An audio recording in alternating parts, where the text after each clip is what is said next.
얼마나 장난기 많은 친구들인데 사뭇 진지하게 찬양을 하는 모습이 참 감동이 있습니다. 지난 한 주 동안 평안하셨습니까? 이번 주는 날씨가 좀 선선해서 참 감사한 한 주였습니다. 저는 오늘 열왕기하 5장에 있는 나아만의 이야기를 또 우리가 함께 나누면서 달라도 닮아간다라고 하는 제목으로 함께 또 말씀을 나누고자 합니다. 여러분 혹시 모태교인들은 잘 모르겠지만 중간에 교회를 나오신 분들, 혹 교회를 나왔을 때 그때의 어색함을 기억하는지 모르겠습니다. 앞에서 노래를 부르는데, 그리고 설교자가 무슨 성경책 어디를 보자라고 하는데 어디를 찾아야 하는지, 어떻게 하는지 몰라서 낯설었을 때가 있습니다. 간간히 아멘이라는 소리가 나오긴 하는데 도대체 저 아멘이라는 소리는 언제 하는 것인지 굉장히 궁금했던 저의 경험도 있습니다. 그런데 더 어려운 것은 생각해 보니까 교회를 나오기 시작한 이유인 것 같아요. 교회를 나오면서 하나님을 믿는 것이, 그리고 하나님을 믿는 사람들이 하나님을 믿지 않은 사람과 어떤 차이가 있으며, 이런 순간에 어떤 일이 있을 때에 하나님을 믿는 사람들은 어떻게 행동해야 할까 하는 생각을 할 때가 있었습니다. 오늘 우리가 살펴볼 나아만 장군의 이야기가 그렇습니다.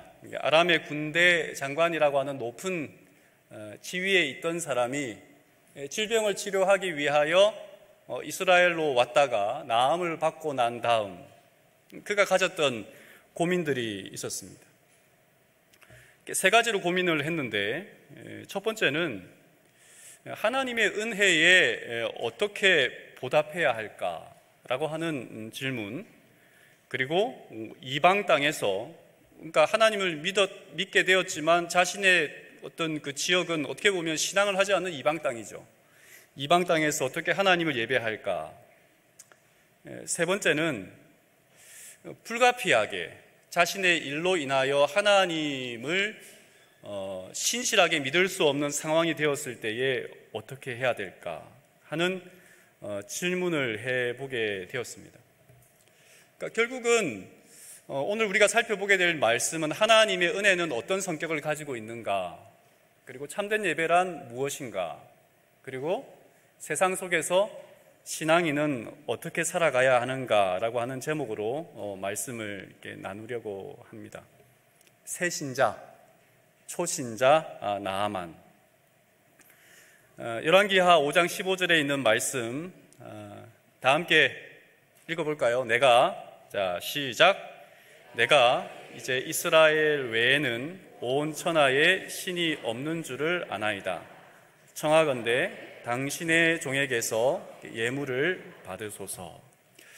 나아만 장군이 우리가 아는 것처럼 이 나병, 성경에는 문둥병 혹은 나병이라고 기록되어 있습니다만은 질병의 치료함을 받고 난 다음에 그에게 아주 감동스러운, 그래서 하나님을 감사하고 또 선지자에게 감사하는 마음으로 선물을 이제 드리고자 했습니다. 그러면서 그가 뭐라 그랬냐면 이스라엘 외에는 온 천하에 신이 없는 줄 아나이다 라고 고백합니다. 회심입니다. 하나님을 전혀 믿지 않는 사람이 하나님을 신뢰하게 된 역사적인 사건이 있었습니다. 그리고 감사하는 마음으로 예물을 이제 엘리사에게 드리려 합니다. 그랬을 때에 엘리사가 거절을 했습니다. 가만히 보면 선물을 주고자 하는 나아만과 그리고 선물을 거절하는 엘리사의 이야기가 나옵니다. 성경에 보면 옷 2벌, 옷 10벌 이렇게 나옵니다. 은 얼마, 금 얼마 이렇게 나오는데 그 선물의 가치를 이렇게 가만히 이렇게 살펴보니까 얼마 정도 되냐면 약 어떤 학자들은 이걸 이렇게 계산했는데 어느 주석에는 59억이라고 그랬어요. 59억, 물론 이거보다 훨씬 적을 수 있습니다만 뭐 계산하기에 따라 그렇습니다. 오늘날 가치로 이렇게 환산한다면 그렇습니다. 이게 나아만 장군이 이 엘리사에게 주고자 했던 선물이 59억. 뭐 거기에 공 하나만 빼도 한 6억 정도 된다라고 이렇게 이야기를 해도 말입니다. 이 선물을 받지 않는 엘리사, 그리고 주려고 하는 나아만 장군의 이야기를 이렇게 봅니다. 왜 그랬을까? 청렴결백을 신앙의 제1의 가치로, 선지자가 지켜야 하는 최고의 가치로 생각했기 때문에 엘리사가 받지 않았을까 하는 생각을 해봅니다. 열왕기하 5장 16절에 있는 말씀입니다. 여기에 보면 내가 섬기는 여호와께서 살아계심을 맹세하노니 내가 그의 앞에서 받지 아니하리라 라고 하는 이야기가 나옵니다. 그 시대에는 모든 것들이 종교에 있어서는 특별히 준다면 내가 뭔가를 이렇게 얻게 되면 또 받게 되면 또 주게 되어 있고, 주게 되면 받는 것이 일종의 거래였습니다. 돈을 내면 병원에 가서 돈을 내고 치료를 받아야 하는 것처럼 말입니다. 이게 어떤 종교가 그런 어떤 거래가 일상화되어 있었단 말이에요. 그러니까 내가 나아만이 나함을 입었어요. 나함을 입었으니까 선물을 주는 것은 너무도 당연하다라고 생각을 했던 것입니다. 근데 엘리사는 거절했어요.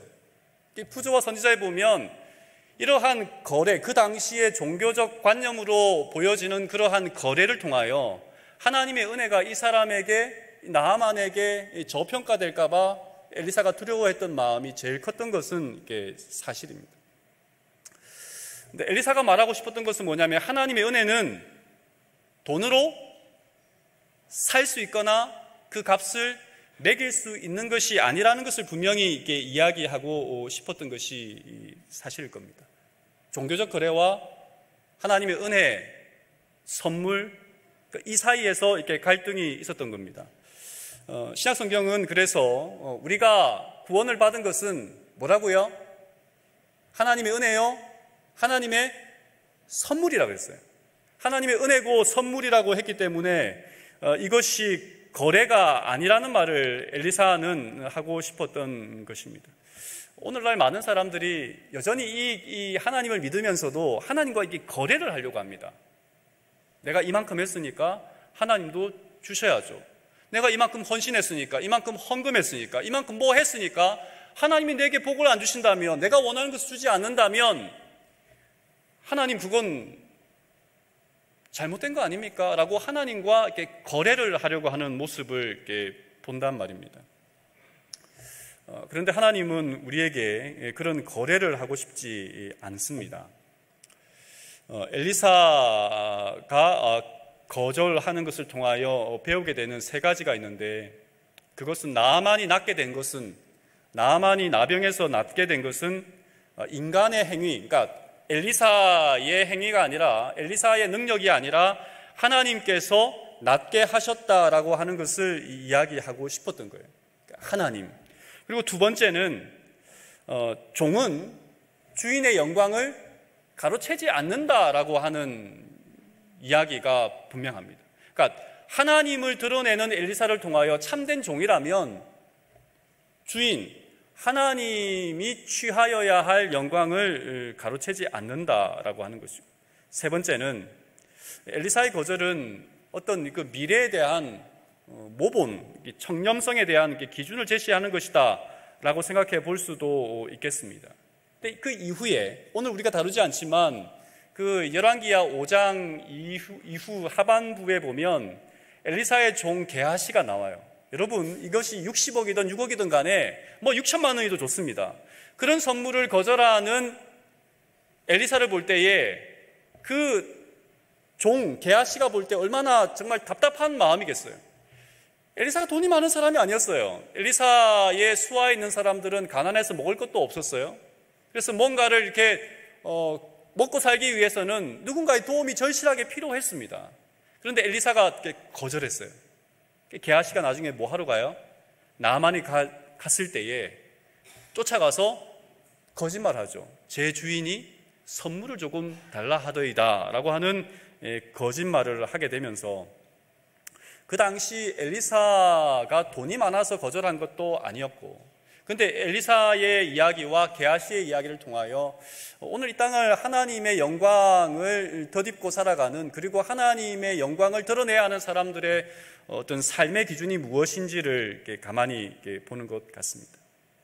이 나아만이 선물을 받지 않는 엘리사에게 요청합니다. 나아만이 이르되, 그러면 청하건대 노새 2마리의 실을 흙을 당신의 종에게 주소서. 이제부터는 종이 번제물과 다른 희생제사를 여호와 외에 다른 신에게는 드리지 아니하고 다만 여호와께 드리겠나이다 라고 이야기합니다. 흙을 달라고 하는 거예요. 왜 흙을 달라고 했을까요? 노새 2마리에, 당나귀 2마리에 싣고 갈 흙을 달라고 하는 것입니다. 이것도 그 당시 어떤 문화적, 종교적 배경에서 좀 보아야 할 텐데요. 일단은 나아만이 이제 막 하나님을 믿기로 결심한 초신자, 새신자라고 하는 것을 염두에 두어야 합니다. 그가 이해하고 있는, 나아만이 이해하고 있는 상식선에서는 그 당시 종교 체계에서 흙이라고 하는 것은 깊은 신앙과 연관이 있는 그런 것이었습니다. 어떤 신은 특별한 지역에서, 그러니까 뭐 이게 가나안이면 가나안, 그리고 뭐 어디 지역이면 어디 지역이라고 하는 그 지역 종교, 그 지역에서, 신은 그 지역에서 활동한다고 생각을 했기 때문에 초신자인 나아만이 볼 때에 이스라엘에 있는 이 하나님을 믿기 위해서는 반드시 그 땅에 살아야 하는데, 내가 이 땅에 살 수 없다면 무엇이라도, 흙이라도 가져가서 그 땅 위에 내가 세울 제단, 혹은 내가 예배하는 곳, 혹은 내가 밟을 어떤 영적인 부분은 그 흙을 놓고 신앙을 해야 하나님이 나와 함께 하신다라고 하는 그런 어떤, 어떻게 보면 잘못된 아주 초보의 신앙 수준을 가지고 있었던 것입니다. 나아만의 이런 어떤 요청들, 어떤 신앙에 있어서는 진심 어린 마음이 있었지만, 그러나 그의 어떤 신학적 하나님에 대한 이해는 굉장히 부족했습니다. 그러나 여기에 우리가 또 살펴볼 수 있는 것은 뭐냐면, 그가 종교적으로 굉장히 헌신하고자 하는 마음이 있었다라고 하는 것을 보게 되는 겁니다. 이제부터는 당신의 종이 번제물과 다른 제사를 여호와 외 다른 신에게는 드리지 아니하고 오직 여호와께 드리리이다 라고 하는 그의 선언은, 이제는 더 이상 어떠한 신이 아닌 하나님만을 믿고 살아가겠다라고 하는 결심이 그에게 있었고, 그의 결심 가운데 흙을 가져가야만 온전히 하나님을 예배할 수 있을 거라고 하는 초신자의 마음이 있었던 겁니다. 이 나아만의 이 이야기를 생각할 때에 전 통일부 장관이셨던 그 한완상 선생의 이야기가 생각이 납니다. 1962년 미국으로 유학을 갔대요. 지금으로부터 한 63년 정도 전이지 않습니까? 한 스승님의 도움으로 샌프란시스코까지 가는 그 비행기 표를 구하고, 거기서 꼬박 한 3일을 걸려서 그가 공부해야 되는 학교까지 버스를 타고 넘어갔답니다. 기숙사에 가서 이렇게 짐을 푸는데, 배낭을 푸는데, 그게 맨 밑바닥에 자기가 싸지 않은 한 짐이 나왔어요. 봉지에 여러 겹으로 쌓여진 이 봉지가 있었는데, 그걸 보니까 거기에는 종이 쪽지 한 장하고 흙 한 줌이 이렇게 담겨 있는 것이었습니다. 아버지가 넣은 것이었는데요. 아버지가 이런 편지와 함께 그 흙을 넣었습니다. 완상아, 고향 생각 나면 이 흙 냄새를 맡아보아라. 이 흙은 우리 집 마당 흙이다. 조상들의 뼈와 피가 묻혀있는 조국 강산의 흙이다. 조상들의 넋이 이 속에 스며 있다. 부모, 형제, 자매의 사랑이 흙 속에 녹아 있다. 어떤 어려움이 있을지라도 이 흙 속에 담긴 사랑의 힘으로 잘 이겨내고 값진 배움의 삶을 살아라. 아버지의 마음이 그의 이 한환상 청년의 마음의 전체와 닿았습니다. 유교의 절제가 늘 몸에 배어 있던 아버지, 자식들에게 깊은 정을 표현하지 않던 아버지, 그러기에 그런 아버지가 쓴 편지와 이 흙 한 줌은 이 청년 한환상에게 눈물을 흘리게 했습니다.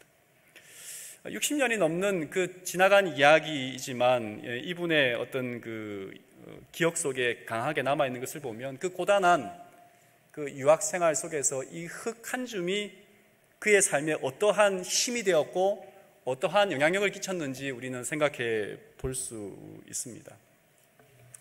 어쩌면 나아만에게는 이 흙 한 줌이, 아니 많은 흙을 가져간 그것이 그에게는 그러한 역할을 했을지도 모르겠습니다.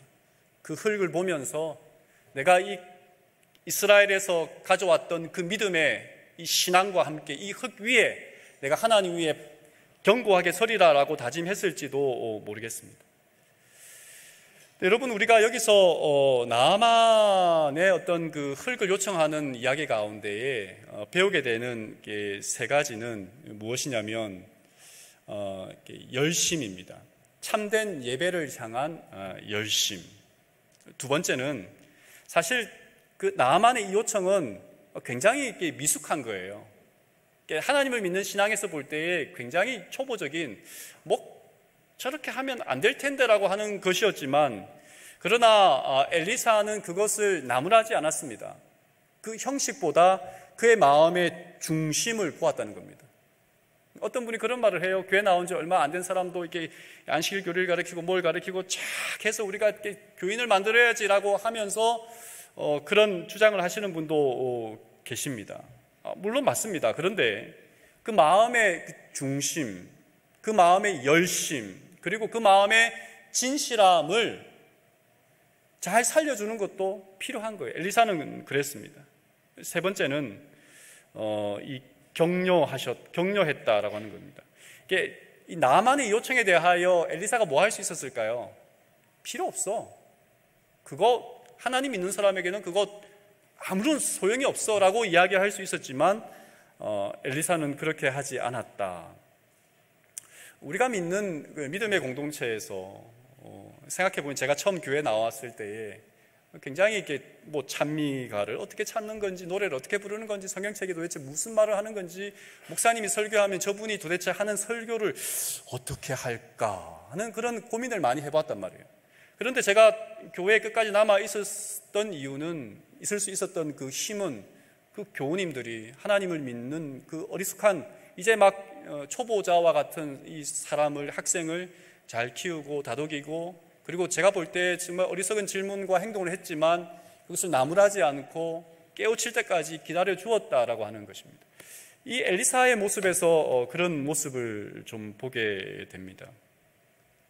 이런 나아만의 이야기 가운데 이제 세 번째는, 나아만이 다 이게 이야기를 하고 난 다음에 엘리사에게 이제 작별 인사를 구할 때에 엘리사가 이렇게 이야기를 합니다.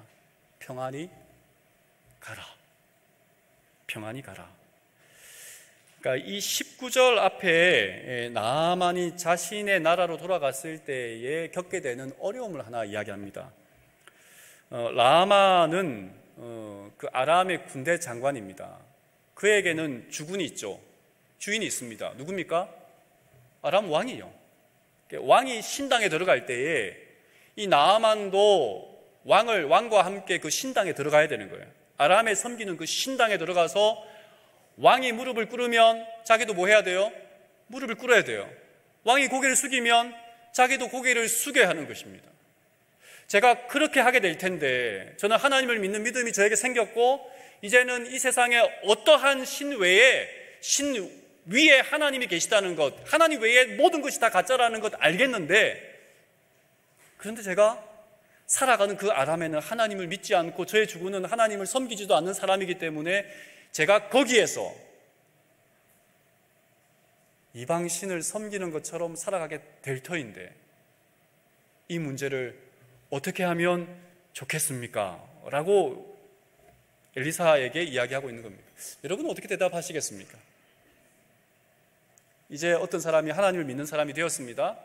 근데 그가 다니게 되는 직장은 술과, 일단 어떻게 생각하면 우리가 그리스도인들이 좀 피했으면 하는, 그리고 하나님의 말씀의 원칙에 맞지 않는 그러한 일들을 하게 되는 그런 직장입니다. 그럼 여러분은 뭐라고 이야기하시겠습니까? 당장 그만두십시오라고 말씀하시겠습니까? 아니면 어떻게 말해야 하겠습니까?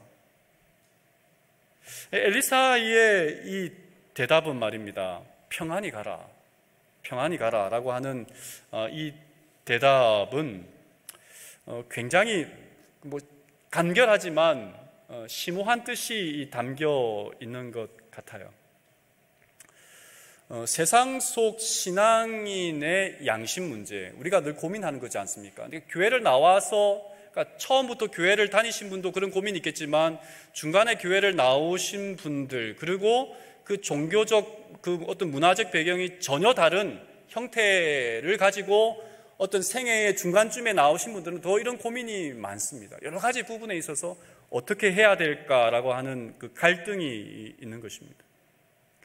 이런 상황일 때에 어떤 여러 가지 문제들이 겹치지 않겠어요? 그럴 때마다 나는 그리스도인입니다, 절대 나는 그렇게 할 수 없습니다, 차라리 제가 회사를 그만두겠습니다, 아니 제가 이 집에서 나가겠습니다, 아니 저는 당신과의 관계를 끊겠습니다 라고 자신 있게 이야기할 수 있는 분이 몇 사람이나 될까요? 굉장히 고민되는 문제입니다. 이 나아만의 진심 어린 고백을 들은 엘리사가 한 대답이 뭐라고요?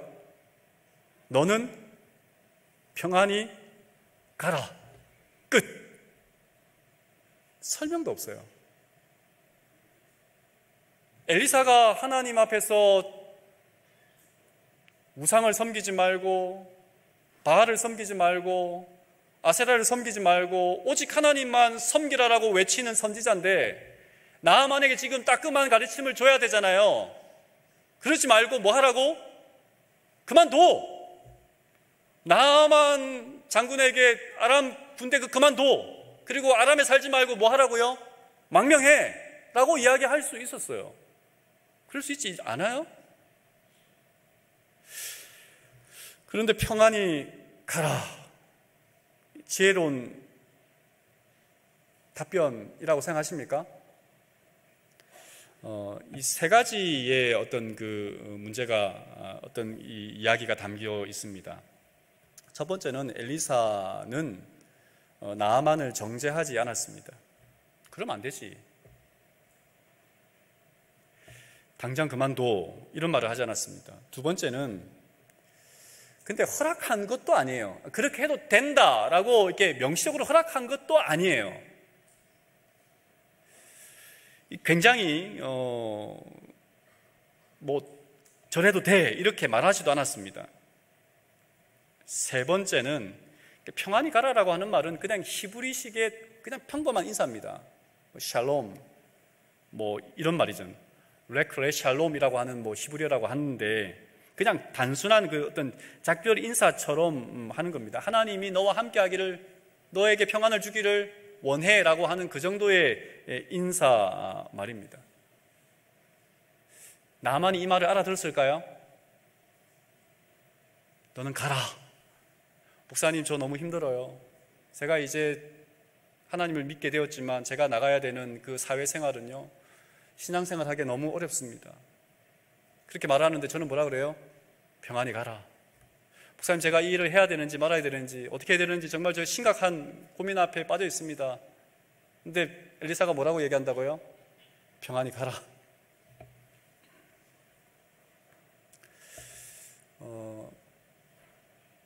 나아만은 지금 어떤 사람이라고요? 이제 막 이스라엘에 와서 자기의 질병이 낫고 난 다음에 이 놀라운 능력을 경험한, 그러니까 생각해 보세요. 그러니까 그냥 59억이라고 하는 선물을 들고 올 만큼 자기의 이 질병은 누구도 치료하지 못하는 거예요. 여러분, 그가 가지고 있는 그 재산이 얼마인지 모르겠지만 그 전부를 다 주어도 내 질병을 고쳐준다면 나 이거 다 드릴 수 있다라고 하는 그런 마음으로 이스라엘에 온 사람이에요. 그런데 자기 질병이 낫게 되었어요. 그러니까 그가 가지고 있는 모든 것을 다 바치고자 하는 마음으로 이제 하나님을 신뢰하게 된 겁니다. 굉장히 열심히 있어요. 그런데 열심히 있는데 그 방향은 굉장히 아직도 어리숙합니다. 그랬을 때에 이런 사람에게 우리는 뭐 해야 돼? 따끔하게 바른 가르침을 주어야 한다라고 이야기할 겁니다. 그런데 엘리사는 뭐라 그러냐면 평안히 가라. 너는 평안히 가라. 라고 이야기를 하는 겁니다. 신학적으로도 부족하고요. 그리고 그의 삶의 여러 가지 어떤 결단도 부족하고요. 그러나 엘리사는 이 사람이 굉장히 믿음이 연약한 자라는 것을 잊어버리지 않았고, 그리고 이렇게 열심히 있고 하나님을 찾고자 하는 진실함이 있고, 그리고 그 마음속에 중심에 하나님이 있는 이 사람은 언젠가는 뭐 할 거라는 걸 알았어요? 하나님 앞에 바로 서고 그가 깨닫게 되면 누가 하지 말라 그래도 하나님 앞에서 바른 삶의 결단과 선택을 할 거라는 사실을 엘리사는 뭐 한 거예요? 본 거예요. 스스로 결단할 수 있는 삶이라는 것을 본 겁니다. 오늘 말씀을 좀 이렇게 정리해 보겠습니다. 나만과 엘리사의 이야기를 통하여 우리는 어떤 그 교훈을 배우냐면, 첫 번째는 하나님의 은혜는 거저 주어지는 선물이라는 겁니다. 무엇 때문에 우리에게 주어지는 게 아니에요. 우리가 무엇을 했기 때문에 주어지고 우리가 하지 않았기 때문에 마땅히 우리에게 주어져야 하는 그 은혜의 선물이 우리에게 오지 않는다면 이것은 성경이 말하는 진짜 하나님의 모습이 아닙니다. 엘리사는 나아만에게 그것을 분명히 이야기해주고 싶었어요. 하나님의 은혜는 돈으로, 어떤 노력으로, 정성으로 살 수 있는, 거래할 수 있는 것이 아니라는 것을 분명하게 이야기해주고 싶었던 것입니다. 두 번째는 신앙은 과정입니다. 이스라엘이 흙을 가져간다고 거기서 하나님을 믿는 믿음이 더 자라고, 그 흙을 가져간다고 하나님이 계시고 흙을 안 가져가면 하나님이 없다라고 하는 것은 우리가 볼 때 정말 바보 같은 행동이지만, 그러나 엘리사는 그것도 하나의 과정이라고 생각하고 그 사람이 믿는 믿음의 초보 단계에서 그것을 탓하거나 신앙의 의지를 꺾으려고 하지 않아요. 근데 우리는 이 두 번째 단계를 잘 못해요. 그것도 못하냐? 그렇게 해서는 안 돼. 야, 싹시 놀았다 노래. 말아라 말아. 세 번째는 림몬 신전 앞에 어떻게 해야 될까라고 하는 고민을 나아만이 엘리사에게 했습니다. 나아만은 그 이야기를 안 할 수 있었어요. 그런데 그는 지금 뭐 하려고 했냐면 형식적인 고백이 아니라 진정으로 하나님을 섬기고자 하는 결심이 섰던 거예요. 그의 삶의 가장 큰 거침돌이 왕을 섬기는 장군으로서, 부하장수로서 왕이 섬기는 그 신전 앞에 가서 어떻게 행동해야 하는가라고 하는 그 갈등, 고민을 하게 된 겁니다. 제가 처음 교회를 나오게 되고, 그리고 이 제사를 드리는 부분이 어떠한 것인지를 배우게 된 다음부터 굉장히 두려웠어요. 어떻게 해야 되지? 그런 고민을 많이 해보지 않습니까? 제가 교회 어른들에게 여쭈었죠. 두 가지 답이 나왔을까요? 세 가지 답이 나왔을까요? 단 한 가지 답이 나왔습니다. 뭐라고요? 절하지 말아라. 그건 저에게 답이 아니었어요. 저에게 더 큰 문제였습니다. 굉장히 정말 힘들었던 그 생각이 납니다. 엘리사도 정확하게 대답해 줄 수 있었지만, 그러나 이 문제는 누군가가 말해준다고, 누군가가 그렇게 하라고 지시한다고 해결될 수 있는 부분이 아니었어요. 자기가 자기의 믿음 위에 서서 자기가 한 걸음 나아가고 자기가 선택하고 자기가 결정해야 되는 부분이기 때문에 엘리사는 그 나아만이 이러한 마음으로 걸어간다면, 제가 생각할 때는 분명 나아만이 아람에 가서도 뭐 할 것을 알았어요. 제가 이 관직을 그만두는 한이 있어도 저는 하나님 외에 다른 어떠한 신에게도 절하지 않겠다라고 하는 결심을 할 수 있는 사람이라면 굳이 지금 이 나하만의 길을 꺾을 필요도 없이 평안히 가라. 그러니까 이 평안히 가라는 말에는 하나님이 너와 함께 하신다. 하나님이 매 순간 너와 함께 하시고 하나님이 어려울 때마다 도와주실 거고 네가 하나님을 의지하면 그 하나님은 우리에게 시험 당할 때에 피할 길을 주실 것이고 우리가 지혜가 부족하다면 지혜를 주실 것이고 우리에게 용기가 필요하다면 담대한 마음을 주실 것이기 때문에 하나님을 믿는 믿음으로 너는 평안히 가라. 여러분, 우리 주변에 답답한 사람들이 많죠. 저도 자녀를 키우면서 답답한 마음이 많습니다. 나라면 저렇게 안 할 텐데 참고 참다가 한마디 하죠. 근데 그 한마디가 한마디가 아니더라고요. 계속 쏘아대는 그 잔소리가 되고 결국은 그 아이의 귀를 닫게 만드는, 믿어주지 않는 거죠. 엘리사의 이 마음은 하나님의 마음이 담겨 있다고 생각합니다. 평안히 가라. 내가 너와 함께 할 거야. 네가 어려운 순간에, 네가 힘들 때에 내가 너와 함께 할 거야 라고 하는 그런 말입니다. 오늘 설교 제목이 달라도 닮아간다입니다. 나아만은 이방인이었어요. 그 문화적 배경이 전혀 다른 삶을 살아왔던, 그런데 그러한 다른 신앙적 배경과 문화적 배경에 살아왔던 나아만이었지만 그가 어떻게 되었을까요? 나아만의 이야기는 사실 이 이후에 등장하지 않습니다. 나아만이 어떠한 삶을 살았는지 우리의 상상 속에 그냥 생각해 볼 뿐이에요. 그런데 이 나아만의 이야기를 가만히 볼 때에 나아만은 아람으로 가서 어떠한 삶을 살았을까 우리가 생각해 볼 수 있는 것입니다. 나아만은 이방인이었지만 하나님을 닮아가는 삶을 살았을 겁니다. 다른 문화적 배경을 가졌지만 그 안에서 하나님의 은혜를 경험하는 그러한 사람으로 살았을 것입니다. 혹 우리 중에 신앙생활이 어렵다고 생각하는 분들이 계시지 않습니까? 직장에서, 가정에서, 또 학교에서, 심지어 삼육학교에서도 그 바른 신앙생활을 한다는 것이 얼마나 어려운지 이런저런 이야기를 호소하는 분들이 있습니다. 고민만 해서는 안 됩니다.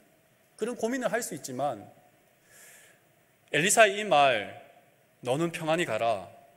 하나님께서 너와 함께 하실 거야. 하나님은 언제나 너에게 지혜를 주실 거야. 하나님은 언제나 너에게 용기를 주실 거야. 하나님은 너에게 언제나 너에게 가장 좋은 길을 선택할 수 있는 담대함을 주실 거야 라고 하는 그 말을 믿고 너는 가라 라고 하는 그 말, 그 마음을 품고 나아만이 그 문제의 순간마다, 성경은, 우리가 가지고 있는 성경은 우리의 모든 삶에 대한 질문에 대한 답을 주지 않아요. 그런데 이 성경은 한 가지는 분명하죠. 하나님은 살아계시고 하나님은 오늘도 우리와 역사하시기 때문에 우리가 믿는 그 순간에서 나와 함께 하시는 그 하나님을 신뢰한다면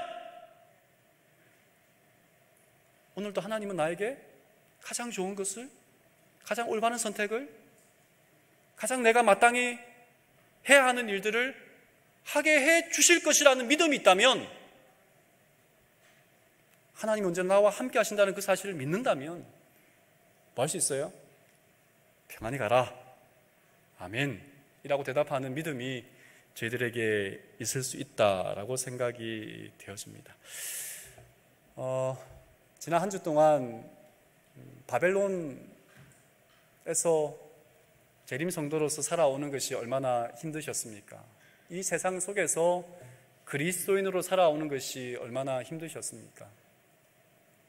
그러나 오늘 우리가 이 자리에 있는 것은 우리가 실패를 했던, 실수를 했던, 혹은 우리가 어려운 가운데서 겪고 있었던 간에 이 안식일 시간을 통하여 하나님이 나를 회복시키시고 하나님이 나에게 도움을 주셔서 오늘도 더 굳센 믿음으로 다음 한 주를 살아갈 때 너는 평안히 가라 라고 하나님의 그 약속을 믿고 이 세상 속에서 하나님을 닮아가는 사람으로 살아갈 그러한 믿음의 고백을 다시 한번 하기 위하여 이 자리에 나온 우리 모든 성도들에게 다시 한번 하나님께서 이 안식일 통하여 평안히 가라. 너의 슬픔과 너의 아픔과 너의 고민과 너의 문제를 내가 다 안다. 나를 의지하고 나를 신뢰하고 너는 평안히 가라 라고 하는 그 말씀이 우리의 삶에 박히는 이 안식일이 되기를 간절히 바라면서 오늘 말씀 줄이겠습니다.